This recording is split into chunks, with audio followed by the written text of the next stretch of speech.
Peace family, Will Roundtree here. So look, I'm often asked, what credit card can I get approved for with bad credit? That's like an oxymoron. That's like asking for jumbo shrimp. Some of you guys will get that on the way home. First of all, let me share with you. It's great to go and get approved for credit, but when your credit is bad, just understand that the money becomes more expensive, no matter what you're applying for. That's the equivalent of not being able to get access to any money and going to a payday loan store. Just know that that money is going to be a lot more expensive. See, when you have bad credit, they have deemed you to be less credit worthiness. So it's going to cost you more. And believe it or not, the cards that you possibly can get approved for when you have bad credit, not only is it going to be a lot more expensive, but I like to call them trap credit cards. The reason I call them trap cards is not because you only use them when you're in a trap, but they're going to trap you into the fees, into the rates, into the different things that usually ends up putting you back in a position of having bad credit or not getting out of the trap to eventually be able to have good credit so you can go get better credit cards with cheaper money. So I want you to understand that before you go out there, put yourself in position. Now, I do wholeheartedly believe that you should have a credit card. I often say that credit is really just a tool. A credit card is a tool. A credit card can be used for, in case of emergency, break glass. So for example, if you're short on cash and you need to get your tire repaired, your tire is $99. You want to be able to swipe that credit card to be able to pay for that tire. That's a tool. Now, a lot of people have also deemed credit to be bad because Big Mama said credit was bad. Big Mama never told you why credit was bad. She just told you it was bad, all while she's using her credit cards behind your back. And so we have to understand that credit cards are not bad, but people who are irresponsible with money usually also tends to be irresponsible with credit cards. It really just boils down to discipline first. The credit card isn't bad. The credit card doesn't have feelings. The credit card can't even speak to you. Now, it may be speaking to you in the terms of, hey, spend me, because you think it's not real money because you don't have to pay it back right away. You know, when you swipe that card, you don't feel it right away. You don't feel it until you get that bill, especially for one of these top 3 worst credit cards that I'm about to show you, because the interest rate is just atrocious. So, top 3 worst personal credit cards. Look, I know you want to get a credit card with that bad credit, but let me tell you potentially what you're setting yourself up for.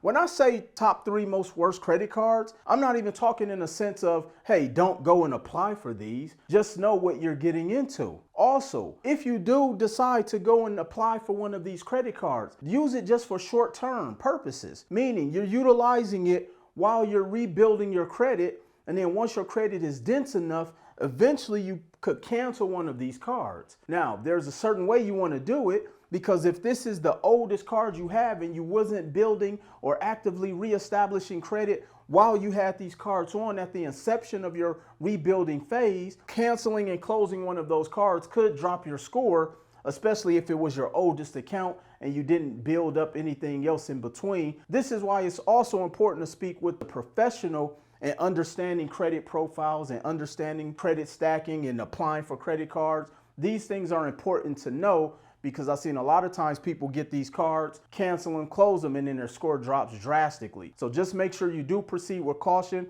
and seek a professional in this space. So the first one is First Premier. Now, they are probably one of the most advertised credit cards. First, the average APR, annual percentage rate, is as high as 36%. That is some expensive money for that $300 limit that they're going to give you. Next, a $95 setup fee.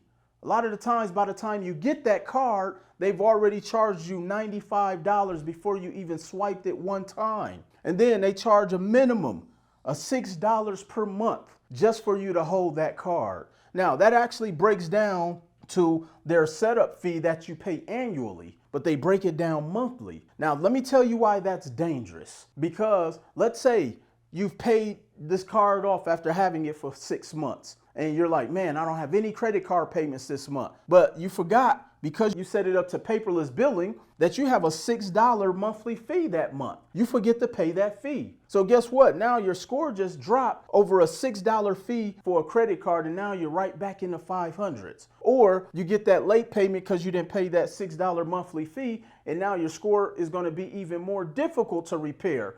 while you're in the credit rebuilding stage. So keep in mind, when you're applying for that first Premier card, just know that everything that comes with it. Number 2, Applied Bank Platinum Card. Almost the same thing. They don't have necessarily a setup fee, but they charge you the annual fee in the form of a $9.99 per month. Same thing. Even though you have a zero balance, you are still obligated to pay that $9.99 fee every single month. You can have that card 7 years from now, and you're still going to pay that. Now, you can actually call these banks and negotiate that, and sometimes they will actually remove that monthly fee for a few months, but then make sure you mark on your calendar when that fee starts back up, because if you do miss that monthly fee, your credit score just got dinged and your potential score dropped 50 to 150 points over a $9 late fee. And then the third top worst personal credit card, New Millennium Bank, $99.95 activation fee, and then a $5.95 monthly fee. Same thing. See, now this is why I call these trap credit cards, because they trap you with the monthly fee. If these are the longest cards you have and you weren't building these cards, or you wasn't building your credit in between getting these, or while you are rebuilding your credit, and then you cancel these cards, then your potential score will drop. See, I call the game of credit literally a game because you have to know all of these rules. It's a lot of information. Of course, these are a lot of the things that people don't tell you. As a matter of fact, when you go to Credit Karma and they tell you that you qualify for these type of cards, they don't tell you the potential traps that come along with them. And so that's why I put this video together for you. This is why I wanted to do the top 3 worst personal credit cards. And again, not saying do not apply for these cards.